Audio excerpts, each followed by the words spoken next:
강혜신의 오늘의 미국.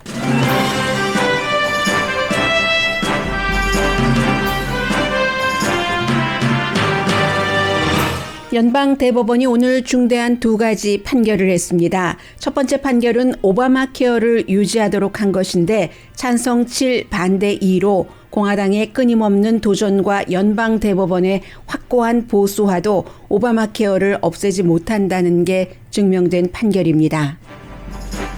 이와 함께 연방대법원은 차일드 포스트 케어 서비스가 동성 커플에게 아이 맡기는 것을 거부할 수 있도록 판결했습니다. 표현의 자유를 보장한 판결입니다. 미국과 러시아의 정상회담은 형식은 전통적 파워, 성과는 작지만 확고한 것으로 평가받았습니다. 텍사스 주지사가 세금으로 멕시코와의 사이에 벽을 짓고 연방 이민법을 무시하는 법 집행을 할 것이라고 밝혔습니다. 텍사스주에서는 또 새로운 법에 따라 곧 허가증이나 훈련 없이 공공장소에서 권총을 차고 다닐 수 있게 됩니다. 미국의 12번째 연방 할러데이가 생겼습니다. 노예제의 종말을 기념하는 Juneteenth National Independence Day입니다. 캘리포니아주를 포함한 미국 서부는 이번 주 지글지글 끓고 있습니다. 우주항공국 나사가 지구온난화가 예상보다 훨씬 빨리 진행 중이라는 연구 결과를 발표했습니다. 김정은 국방위원장이 북한의 식량 부족을 공식 인정해 미국이 주목합니다. 여러분 안녕하십니까? 오늘의 미국 강혜신입니다. 오늘 아침 제가 만약에 이 연방대법원의 판결이 없었다면은 어제 하루 종일 오후에 들으셨기 때문에 잘 알고 있는 것 같기는 하지만 너무 내용이 방대하기 때문에 중요한 것을 놓칠 수 있는 블라디미르 푸틴 러시아 대통령과 조 바이든 미국 대통령과의 정상회담을 탑으로 정했을 겁니다. 그러나 얼마 되지 않습니다. 연방대법원의 두 가지 판결이 나왔기 때문에 먼저 오바마 케어에 대한 판결인데 오바마 케어가 법으로 만들어졌었던 때가 2010년입니다. 그 이후에 2012년도에도 연방대법원에서 이 문제를 판결했고 2015년 그리고 이번에 다시 연방대법원에서 판결을 했습니다. 판결 결과는 오바마 케어가 존속할 수 있답니다. 연방대법원은 찬성 7, 반대 2로 지금 텍사스주를 포함한 18개 주정부 검찰총장이 오바마 케어는 위헌이다라는 판결을 내려달라고 고소한 것에 대해서 그게 아니다. 주정부들이 이 오바마 케어에 대해서 피해를 받고 있다는 것을 증명하지 못했기 때문에 그대로 존속한다 하는 판결을 내렸습니다. 그리고 가장 중요한 부분에 대해서는 이렇다 저렇다 판결문에 제가 읽어본 부분까지의 판결문에는 나와 있지 않았습니다.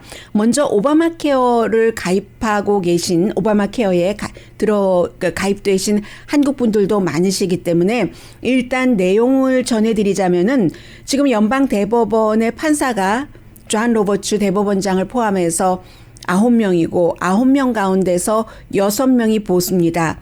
그 6명 가운데 3명이 트럼프 전 대통령이 임명한 연방대법관입니다. 지금 텍사스 검찰총장을 포함해서 18군데 주 검찰총장이 고소한 이유는 이 이유입니다.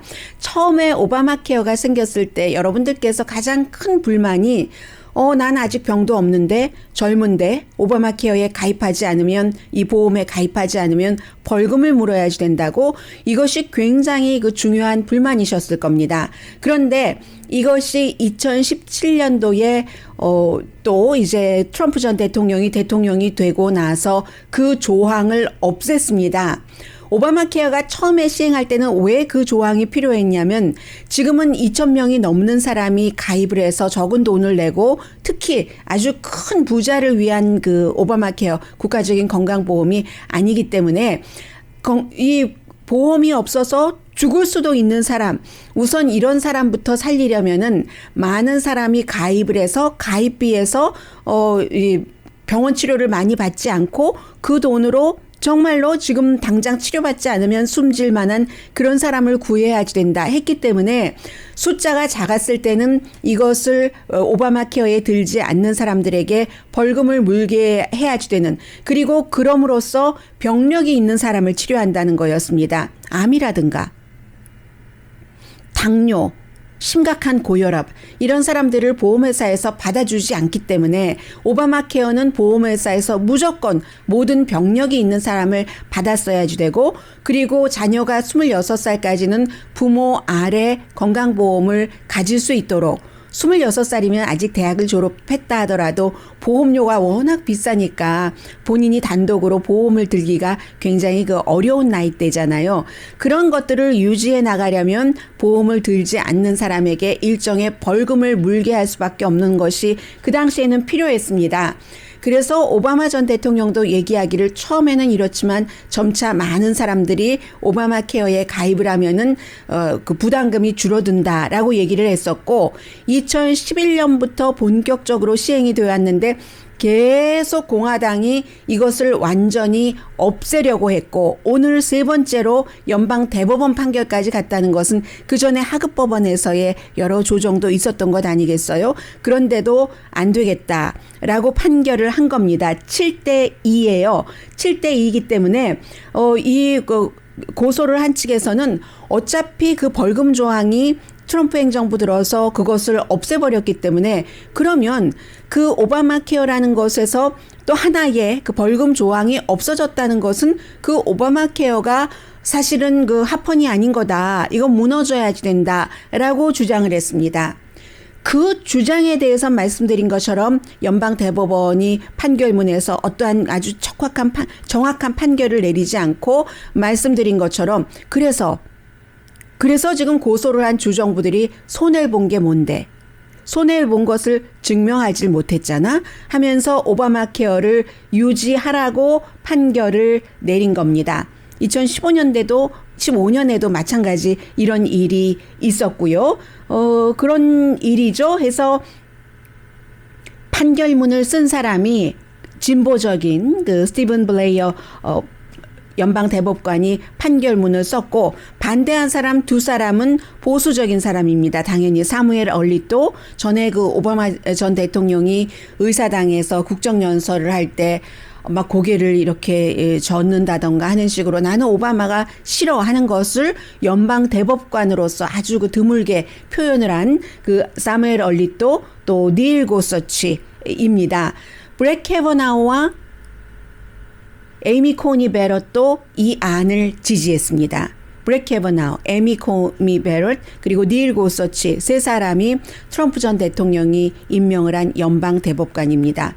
여기에는 클리어런스 토마스라는 가장 보수적인, 클리어런스 토마스도 이것은 오바마 케어는 유지되는 게 맞다라고 오늘 판결을 한 겁니다. 그렇기 때문에 지난 11년 동안 연방 정부의 보조가 있었건 없었건 오바마 케어에 가입하는 사람들이 점점 늘어나서 2천만 명 이상 되고, 지금 오바마 케어가 없어지면은 또 그만큼의 숫자의 사람들이 어느 날 갑자기 건강보험이 없게 되는 겁니다. 세계에서 가장 부를 많이 갖고 있는 나라에서요. 그래서 이 판결은 이 공화당의 가장 중요한 아젠다가 연방 대법원 자체가 6대3으로 완전히 기울어진 운동장이라 할지라도 이게 공화당이 원하는 대로 아젠다가 이루어질 수가 없다 하는 것을 분명하게 오늘 볼 수 있었던 것이고요. 적어도 연방 대법원을 통해서는 그게 안 된다는 거죠. 그리고 이제 오바마 전 대통령은 오늘의 미국에서는 11년 전부터 말씀을 드렸습니다마는 결국은 나중에 이런 문제 저런 문제 북한 문제 외교 문제에서 너무 그 실용적이라고 하면서도 철학적이었어. 이룬 게 없잖아. 어떤 부분에서 그런 비난을 들을 수도 있고, 이런 건 잘했어. 국가의 영감과 철학을 심어줬어. 이런 얘기도 들을 수 있지만 제일 중요한 것은 결국은 버락 오바마라는 그 미국의 그 44대 대통령은 오바마 케어로 평가를 받을 겁니다. 난 내가 단임 대통령이 돼도 좋아.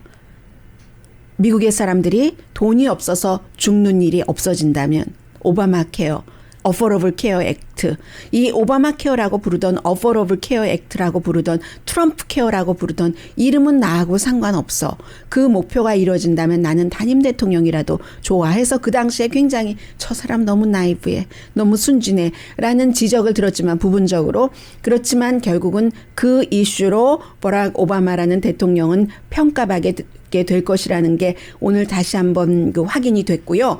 그리고 또 하나 연방 대법원이 동시에 이제 어떤 판결을 내놨냐면 포스트 케어 에이전시 필라델피아에 있는 캐톨릭계의 포스트 케어 그 관리하는 이런 곳에서 동성 커플이 결혼은 하지 않은 커플이었습니다. 아이를 이제 그 포스트 케어 동성 커플이니까 아이를 낳을 수도 없고 요즘엔 뭐 낳기도 한다고 합니다만은 아주 드물게 테크놀로지를 활용을 해서 그런데 이 포스트 케어에서 동성 커플에게 결혼을 한 사람은 아닙니다. 2015년도에 동성 결혼이 연방 대법원에서 합법으로 판결을 내렸지만 아이를 이제 포스트 케어 부모가 되려고 했는데 카톨릭 재단이기 때문에 종교적인 이유로 이 부모에게 아이를 맡길 수 없다. 당신들은 포스트 케어 부모가 될 자격이 없다는 거예요. 이게 이제 쭉쭉쭉쭉 아래부터 연방 대법원까지 올라왔는데 결국은 연방 대법원이 카톨릭 소셜 서비스죠. 말하자면 포스트 케어 서비스 여기서 그렇게 할 수 있다. 이것은 무엇을 말하냐면 종교적인 그 표현의 자유라고 표현을 했어요. 연방 대법관들은 만장일치입니다. 이것은 진보적인 대법관들도 전부 9대 0으로 했는데 표현의 자유, 본인들이 어떤 생각을 하고 있는가 그런 표현의 자유에 따라서 우리는 이 포스트 케어 서비스, 소셜 서비스국의 결정을 지지한다 하는 판결을 내려줬는데 이것은 표현의 자유이기도 하지만 종교의 자유를 그 지지한 판결이기도 하다. 이런 것에서 중요하고요. 판결을 할 때 9명이 얘기를 했지만 판결에 대한 근거는 다 달랐어요. 어떤 사람은 표현의 자유, 어떤 연방 대법관은 종교에 주로 이제 보수적인 연방 대법관들이 종교에 관한 것에 무게를 더 많이 뒀을 수도 있고요. 뭐 특히 뭐 에이미 코니 베럿이라는 그런 그 여성이면서도 낙태에 대해서는 절대로 반대라는 그런 그 연방 대법관은 그 같은 곳에 무게 중심을 뒀을 수도 있고요. 해서 판결을 할 때 법적 근거는 달랐지만 9명 모두 포스터 케어 서비스에서 동성 커플에 대해서 아이들을 돌볼 수 있는 그 부모가 될 수 있는 자격을 주지 않는 것을 지지하는 판결이 나왔습니다. 이것은 또 무엇을 말하냐면은 지난번에 기억나실 거예요. 어떤 주는 저도 잊었는데요. 빵집 주인이 웨딩 케이크를 많이 만들잖아요. 그 웨딩 케이크를 동성 결혼을 하는 커플이 그 빵집이 아주 유명한 웨딩 케이크로 유명한 그 집이었기 때문에 우리의 케이크를 만들어 달라 했었을 때 이 빵집 주인이 종교적인 것을 이유로 만들어 주지 않았습니다. 동성 커플이 이 빵집을 고소했죠. 이게 연방 대법원까지 올라갔을 때 그때도 연방 대법원은 빵집 주인의 권리를 지지하는 판결을 내렸습니다. 이렇게 볼 때는 연방 대법원의 포지션이 분명한 거죠. 동성 결혼은 2015년도에 합헌이라고 판결을 내렸지만 그 이후에 빵집 주인 케이스, 카톨릭계 포스터 그 서비스국의 케이스를 판결을 한 것을 보면은 종교적인 이유로 이러한 것들을 거부하는 것도 진지하게 고려하고 있다. 배려하고 있다. 기본적인 큰 틀에서의 동성 결혼의 합법은 인정을 하지만 그 사이사이에서의 작은 이슈에 대해서는 역시 국민의 종교적인 그 자유도 보장해야지 된다. 이게 연방 대법원의 오늘 판결이었습니다.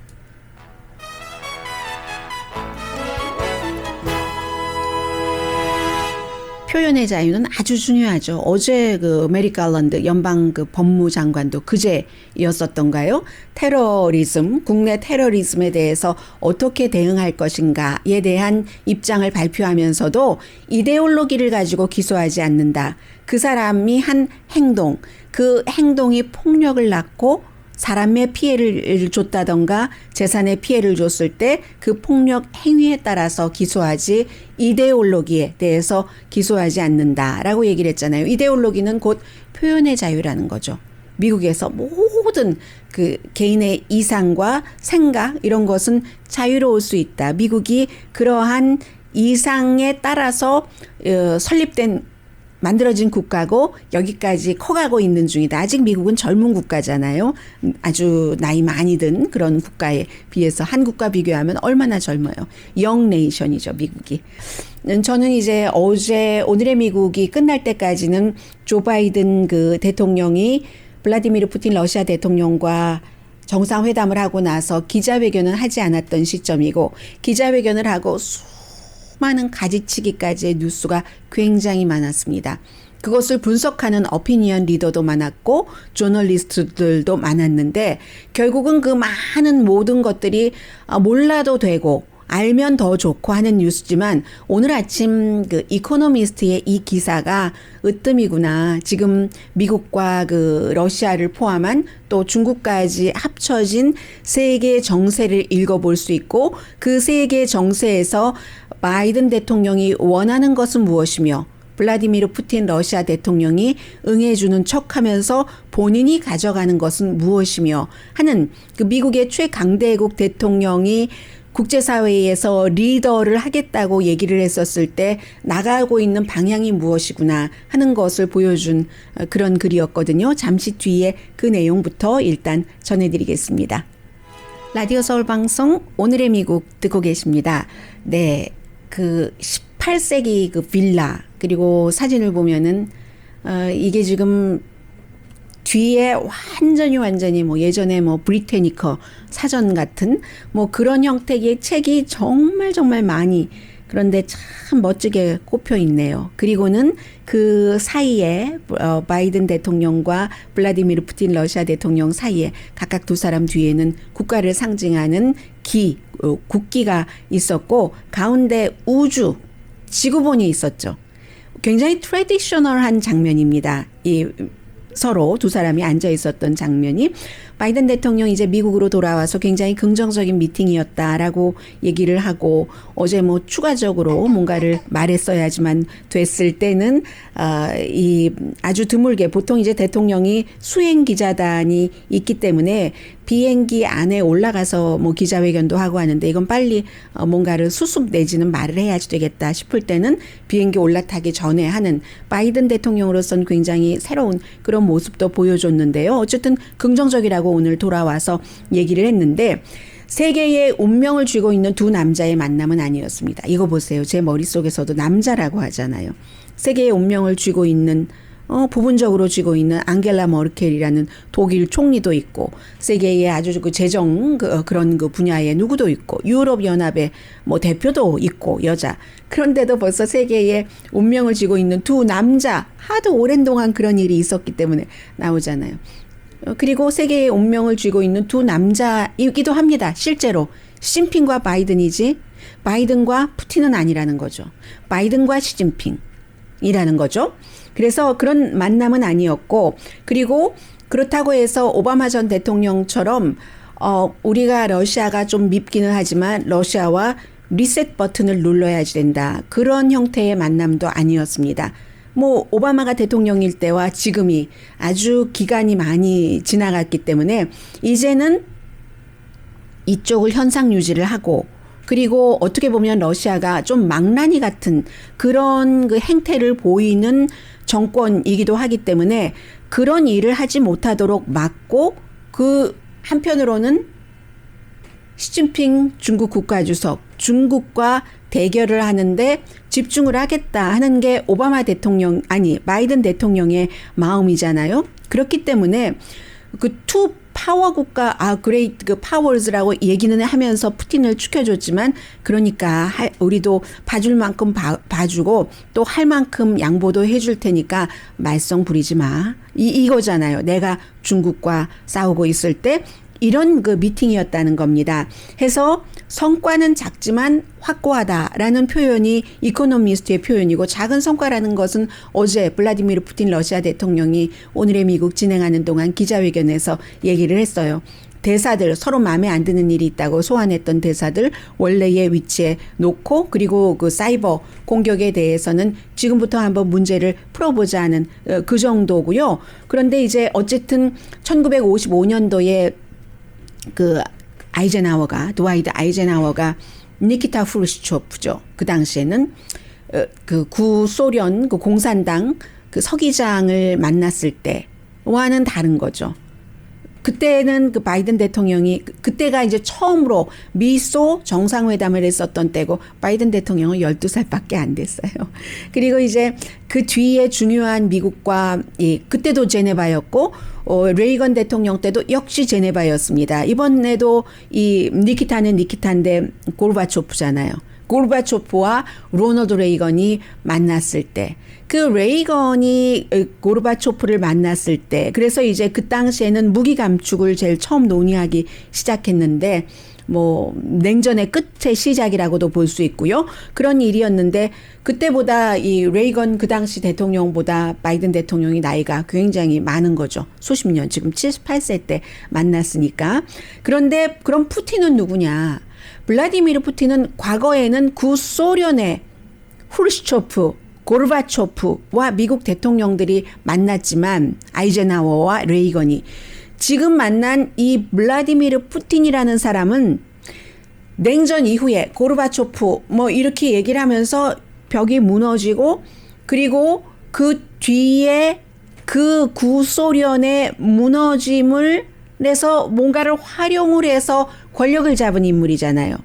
블라디미르 푸틴은 냉전 이후에 어떠한 그렇게 되면은 뭐 공산주의 악화되고 뭐 어쩌고 사회주의 이렇게 되고 하면서 평온하게 간다 할 때에 차고 들어온 인물이 푸틴입니다. 그 같은 그 구소련의 무너짐 이후에 좋아지려고 하는 것을 악화시키고 있는 인물이 블라디미르 푸틴이죠. 구소련의 나쁜 습관을 다시 살리는 거잖아요. 고르바초프가 자신의 정권을 대대로 쥐고 가진 못했지만 세계에 기여한 바가 크죠. 고르바초프가 아니었다면 구소련이 무너졌겠어요? 그런데 푸틴은 그것을 이렇게 기회로 해서 구소련처럼 자꾸 나가면서 우크라이나도 우리가 잡고 뭐 벨라루스 뭐 옆에 나라 이렇게 하면서 그렇게 하는 그 인물이라는 거예요. 이데올로기와 상관없다는 거죠. 블라디미르 푸틴은 자신의 정권 유지, 자신의 부의 축적이지 과거에 뭐 후르시초프나 고르바초프 이런 사람들과는 전혀 다른 인물이라는 거죠. 그렇기 때문에 장소는 같았지만 다 제네바예요. 그렇지만 그 플롯이 다르다는 거죠. 이번에 바이든 대통령이 블라디미르 푸틴을 만났을 때는 어떻게 해서 이게 아니라 경계선 넘지 말아라. 알겠지? 관리 대상이라는 거죠. 그리고 뭐 블라디미르 푸틴으로서도 지금 미국의 약점이 뭐지? 내가 그 사람은 이데올로기를 전파시키려는 것보다는 그것을 활용을 해서 우리가 과거 영광스러웠던 구소비에트였잖아 하면서 그렇게 가게 했어. 국민을 잠재우면서 독재하는 거잖아요. 그렇게 하려고 해서 이제 확고한 동의가 있죠. 역시 뭐 핵무기를 감축한다던가 이런 것이지만 그 외교도 전통적인 그 예전에 그 18세기 그 빌라에서 도서관 안에서 그런 게 있지만 어렵기는 어렵다는 거죠. 해서 트럼프 시대의 심리 드라마도 끝났다고 표현을 합니다. 이코노미스트는. 그 당시 트럼프 전 대통령은 블라디미르 푸틴을 믿지 않을 이유가 없다. 푸틴을 믿는다라고 얘기했고, 바이든 대통령은 어제 기자회견을 할 때 믿지 않는다고 했어요. 푸틴을 믿지 않는데, 믿지 않는 사람이라고 협상을 해서는 안 된다는 법이 없지. 믿지 않는 사람과도 협상을 시작하는 거야. 이해관계에 따라서 러시아는 러시아의 이해관계, 미국은 미국의 이해관계, 뭐 굉장히 쿨한 거죠. 그러면서 그 이해관계에 대해서 협상을 하고 나서 협상을 했었던 것을 지키는가 지키지 않는가를 역시 이해관계에 따라서 지켜보는, 점검을 하는 그런 정도의 대상이라는 거예요. 푸틴이 그 얘기를 분명히 했고요. 그러면서 어제 바이든 대통령이 기자들에게 그런 얘기를 하더군요. 푸틴에게 분명히 얘기를 했다는 거예요. 미국의 국내적인 공격에 대해서도 사이버 공격에 대해서도 미국의 해커가 러시아의 기간 산업을 공격하고 돈 내놔라. 랜섬웨어. 이렇게 한다면 당신 좋겠어? 라고 얘기를 해서 우리 그런 거에 대해서는 뭐 컨설테이션 하면서 문제 해결을 좀 해봅시다 했다는 것으로 결론을 내렸었다는 거고요. 그리고 그 알렉세이 넬반이라는 제야 인사를 가둔 그거에 대해서는 인권도 얘기를 하기는 했다는 겁니다. 그래서 바이든은 관계를 지금 재구성하면서 G7에서도 나토에서도 우리의 민주주의의 적은 중국이다라고 얘기하면서 러시아도 약간 언급을 하기는 했지만 그 중국이라는 그 목표를 잡기 위해서 러시아는 조금 잠재우면서 관리하는 그 매니지하는 그런 수준이라는 겁니다. 문제는 푸틴이 소비에트 스타일의 리더가 아니라는 거죠. 구소련 붕괴의 산물이 블라디미르 푸틴이다. 그걸 이렇게 해서 다시 돌아가보자 하고 하니까 그런데 폭력적인 안보 중심의 정권을 유지를 하는 거잖아요. 이데올로기보다는 과거의 구소련의 지도자들은 이데올로기를 얘기를 했는데 이데올로기보다는 본인의 부뿐만이 아니라 본인 옆에 부패한 인물들이 부를 축적하는 것도 다 봐주고 있잖아요. 뭐 미국과 싸우기는 싸우는데 러시아 사람들의 이익을 위해서 싸우는 게 아니라 자신과 자신 주변의 부패한 인물들의 부의 축적, 권력의 그 장기화를 위해서 미국과 싸워야 된다라고 조장을 한다는 거죠. 그럼으로써 이웃 나라를 침공하고 제야 인사에게 독을 뿌리고 사이버 정보 이런 것으로 서방 세계를 침략하고 한다는 거죠. 러시아의 내부에서는 러시아의 영광을 회복돼야지 된답니다 하니까 거기에 속아 넘어가는 사람들도 있지만 실제의 그 푸틴은 이데올로기와는 상관이 없는 사람이라는 것을 이코노미스트가 계속 강조를 하고 있는 겁니다. 러시아 사람들을 꼬드겨서 뭔가를 본인이 빼먹으려는 심산이라는 그런 얘기를 한다는 겁니다. 그래서 미국에서 공화당이 얘기하는 것도 덜 터프하다 하는 것도 나름 일리가 있는 겁니다. 말은 뭐 터프하게 하면서 뭐 살인자다 이렇게 터프하게 하면서 터프하게 하는 것도 없네 라고 공화당이 얘기를 하잖아요. 공화당은 트럼프 전 대통령이 푸틴을 어떻게 안 믿어 라고 얘기할 때는 아무 말 안 하고 있다. 지금 이렇게 얘기하지만 비교를 해서 공화당이 똑같지는 않다고 말할 수는 있지만 공화당의 그 같은 지적도 전혀 틀렸다고 할 수는 없습니다. 다만 앞서 말씀드린 것처럼 미국의 대통령이 지금 생각하고 있는 그림은 러시아가 아니라 중국이라는 것을 강조를 하는 거죠. 해서 이제 푸틴이 바이든 대통령도 협박했잖아요. 살인자야. 제야 인사를 저렇게 제야 인사가 마시는 그 티에 독을 뿌린 것 살인자야라고 하니까 건강 조심하세요. 이거 협박한 거잖아요. 바이든에게.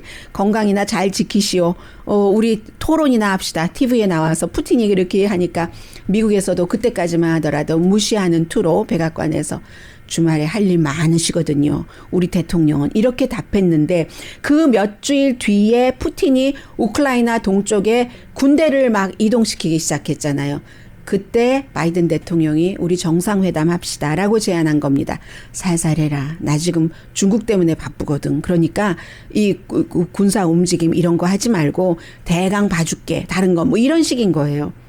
김정은 국방위원장이 미국과 대화하고 싶으면 막 미사일 쏘고 이런 식으로 약간의 움직임을 보였을 때 정상회담을 하자고 해서 지금 문제를 덜 일으켜라 하는 정상회담을 했다는 겁니다.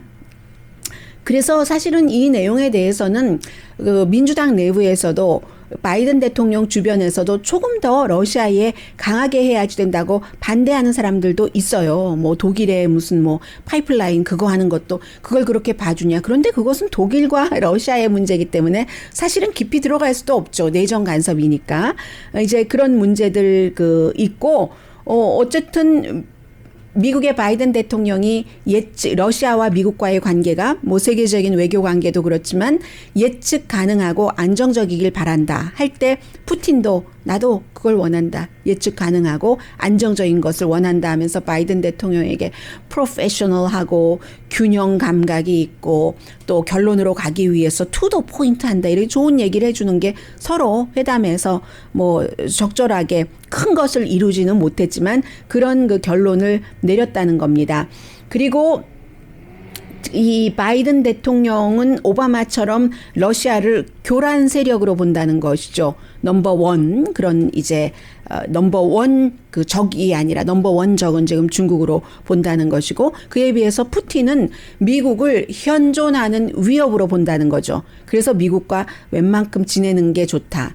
트럼프 전 대통령 시절에는 마음대로 할 수 있었는데 바이든 대통령 보니까 그게 아니니까 시간도 잘 지키고 심지어는 블라디미르 푸틴 러시아 대통령 뭐 교황 만날 때도 50분인가 늦게 나오고 했었거든요. 무슨 세계적인 기구 뭐 유엔 사무총장 만날 때도 교황 만날 때보다 더 늦게 나오고 일본 총리 만날 때도 3시간이나 기다리게 하고 그랬었던 사람인데 바이든 만날 때 처음이에요. 제가 알기로는 바이든보다 먼저 나와서 기다리고 있었다는 것 아니에요. 우리도 당신 지금 중국과 바쁘지? 그거 하는 거 대강 해줄게. 대신 나도 국내에서 돈도 벌고 정권도 유지해야지 되거든. 웬만큼 조금 봐줄 수 있어? 하는 신호를 보였다고 보시면 되고요. 해서 푸틴의 책략도 이겼다. 이코노미스트 표현입니다. 바이든 대통령도 본인이 원래 계획했던 대로 그렇기 때문에 정상회담 이전에도 큰 기대하지 마세요. 이런 얘기를 굉장히 많이 한 것이고요. 네, 이 정도로 그 마무리를 이코노미스트는 했습니다. 그리고 미국의 국내적인 문제를 짧게 간추려 드리자면은 상원에서 만장일치로 통과된 것이 하원에서는 반대하는 사람이 14명이 있었네요. 노예 해방의 날을 연방 12번째 공휴일로 하는 거. 그러면 1983년도에 마틴 루터 킹 주니어 그 할러데이로 한 것 이후에는 처음이거든요. 수십 년 만에. 그 마틴 루터 킹 주니어 할러데이로 할 때도 이게 이제 흑인이잖아요. 그렇기 때문에 굉장히 반대가 많았는데 결국은 됐고 하원에서는 찬성 415, 반대 14. 이 14도 역시 공화당 의원들이 반대를 했습니다. 그래서 이제 다 미국에서 노예제도가 끝나서 노예 그 해방 선언까지 했는데 2년 반이 지나도록 그 당시에는 이런 시대 이런 통신이 아니었으니까 모르고 텍사스의 노예들이 열심히 노예로 일하다가 갤버스턴이네요. 마지막으로 우리가 해방됐단 말이야. 2년 전에? 그럴 수가 하고 그때가 이제 1865년 6월 19일이었기 때문에 6월 19일 올해는 안 되겠죠. 바이든 대통령 오늘 서명을 해도 뭐 오늘 벌써 17일이잖아요. 해서 노예 해방의 달 과거에 우리가 잘못했다 하는 것을 인정을 하는 이런 새로운 할러데이가 만들어졌습니다. 이게 뭐냐면은 조지 플로이드가 사망한 이후에 미네소타에서 미니아폴리스에서 백인 경관에 의해서 흑인 무장을 하지 않은 지인인가요? 딸의 아빠가. 그리고 나서 공화당에서는 계속 투표권을 제한을 하는 법안을 만들고 있고 민주당에서는 거기에 반대되는 것을 하면서 결국은 이러한 일들 과거 흑인에 대해서 어떻게 했던가 잘못했었던 것을 공식적으로 인정을 해야지 된다. 공식적으로 인정을 하는 하나의 법안인 거죠. 그런 일이 있고요. 텍사스에 대해서는 잠시 뒤에 말씀드리는 게 좋겠네요.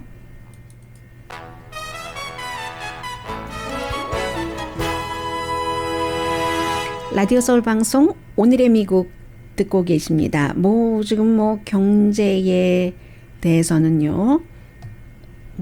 지난주에 또 실업수당 청구한 사람이 41만 2천 명으로 몇 주일 만에 늘어났는데 임시일 수도 있다, 이럴 수도 있다, 저럴 수도 있다 많이 얘기를 하는데 가장 중요한 것 가운데 하나는 여성들이 일자리로 돌아가서 일하기를 아직은 조금 주춤한답니다. 백신이라든가 여러 가지 문제가 해결되고 있기는 합니다만은 왜 여성들이냐? 여성들이 기본적으로 남성들보다 돈을 조금 덜 받고 있잖아요. 아이들 케어나 이런 문제 때문에 그런 적은 돈을 받고 일하기보다는 아직은 그냥 집에 있는 게 낫겠다. 실업수당도 주고 있으니까 그런 얘기. 그래서 실업수당만 끊으라고 자꾸 말씀하시지만 그러시는 분들이 또 많이 계시지만 그것도 충분히 이해가 되지만 부분적으로 그러나 얼만큼 돈이 작았으면 그런가 이런 부분들도 같이 좀 양쪽을 봤으면 좋겠다 하는 생각이 제가 이런 얘기 나올 때마다 들고 있고요. 이자율은 며칠 전에 말씀드린 그대로 연준이 어제 발표를 하더군요.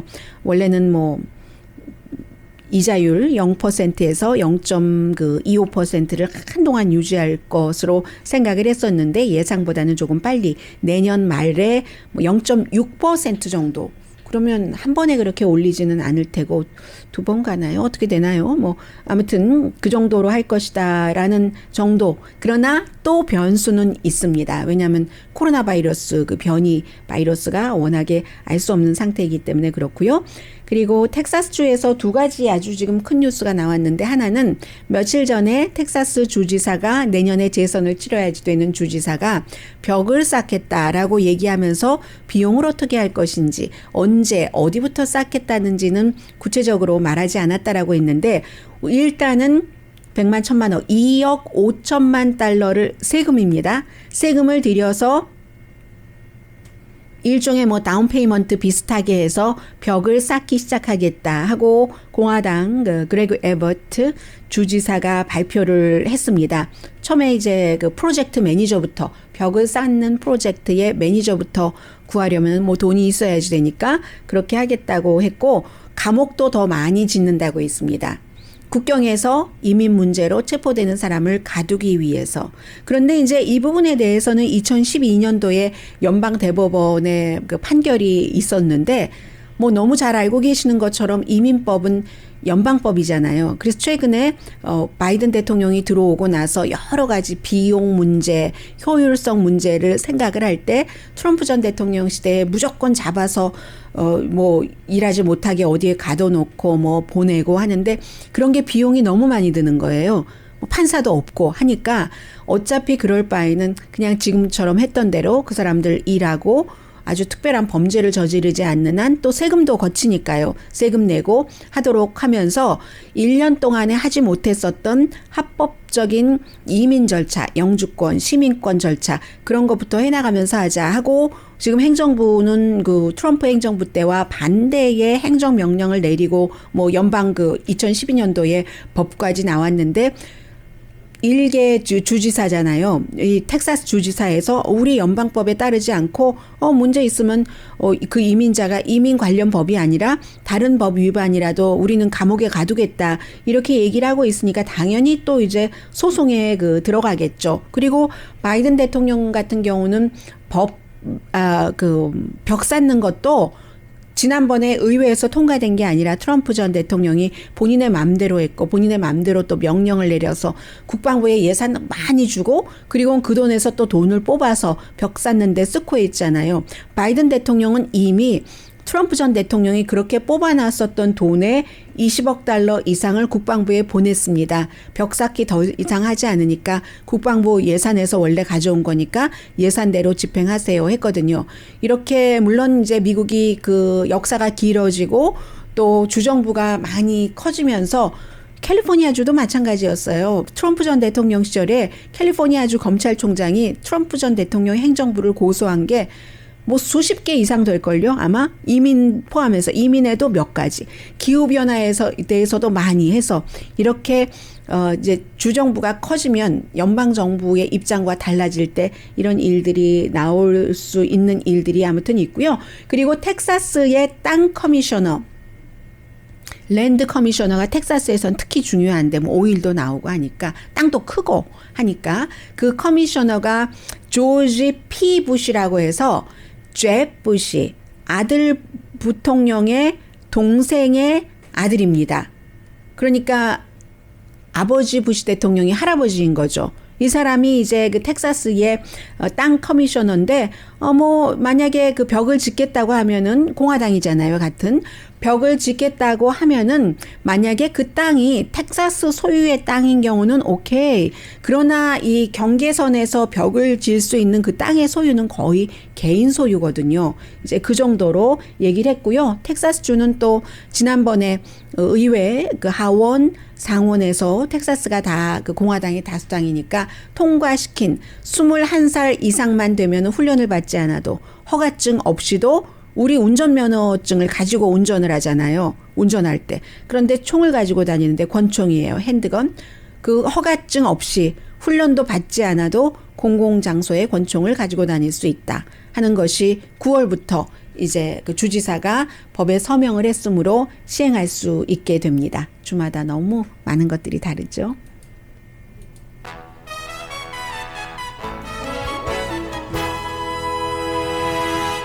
라디오 서울 방송 오늘의 미국 듣고 계십니다. 네, 김정은 위원장이 이제 공식적으로 북한의 미팅에서 식량 부족 같은 것을 인정을 하고 더 나빠질 것이다라는 얘기도 한 것은 미국에서는 어떤 의미에서 중요하게 보느냐면은 뭐 여러 가지 뭐 아무튼 이유가 있잖아요. 북한이 식량이 부족한 건 태풍도 있었고 코로나 바이러스로 중국 국경도 닫았고 뭐 여러 가지 바나나가 2파운드에 뭐 30달러 이상 킬로그램에 45달러 정도 한다고 하는데 이게 이제 미국과 한국과 북한이 식량이 이렇게 부족해질 때 뭐 대화를 하자고 하면서 나올 수도 있는가. 바이든 행정부 들어와서 실무적인 접촉을 해보려고 했지만 아주 깡그리 무시해버렸잖아요. 북한이. 그런 면에서 바라보고 있는 겁니다. 그리고 북한의 지도자가 과거 지도자 아버지 할아버지와는 좀 다른 거죠. 지난번에도 경제 실패에 대해서 국민에게 사과를 했는데 이번에도 비교적 솔직하게 식량 부족난을 인정을 하니까요.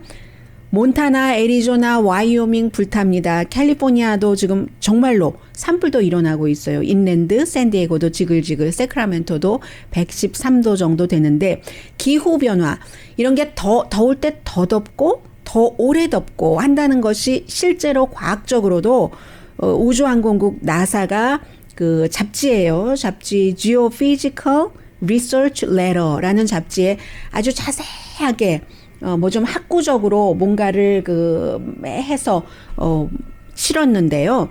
위성 데이터를 쭉 분석을 해보면 에너지의 불균형이 있다는 겁니다. 태양에서 에너지를 받아서 이제 다시 우주에 보내고 하는 그 에너지의 균형이 전혀 안 맞는데 2015년과 지금을 비교를 해보면 에너지 불균형이 뭐 저는 과학적인 것은 모르니까 이렇게 된답니다. 스퀘어 미당 그 당시에는 0.5와트가 불균형이었는데 2019년에는 1와트가 불균형이다. 배가 된 거예요. 불균형이. 그렇기 때문에 지금 에너지 증가가 올라가는 것이 지구의 모든 사람이 동시에 뭐 20개의 전기로 된 T 주전자를 쓰는 것과 같다. 뭐 이런 얘기를 하면서 온실가스 늘어나고 구름과 구름 뭐 사이즈 뭐 이런 것 바다의 뭐 아이스 같은 것은 굉장히 줄어든다. 이런 것을 왜 우주항공국이 왜 이런 얘기를 하냐면요. 우리에게 책임이 있다. 인간에게 하는 말을 하고 싶은 거죠. 1월 6일 의사당 사건이 있었을 때 워싱턴 DC 메트로폴리탄 교통국의 경관이 다쳐서 뇌 수술까지 했어요. 어제 의회에 가서 우리를 포함해서 여러 가지 상징이 있으니까 메달 주는 것을 이제 지지해 주십시오 하는 뭐 이런 얘기를 하러 갔었는데 엘리베이터에서 공화당 거기에 반대하는 의원을 만났는데 악수 청하니까는요. 악수도 안 하고요. 뭐 그냥 엘리베이터 문이 열리니까 휙 가버리대요. 좀 째째하죠? 쫀쫀하죠? 그렇게 살지 맙시다. 더운 날 강희신이었습니다.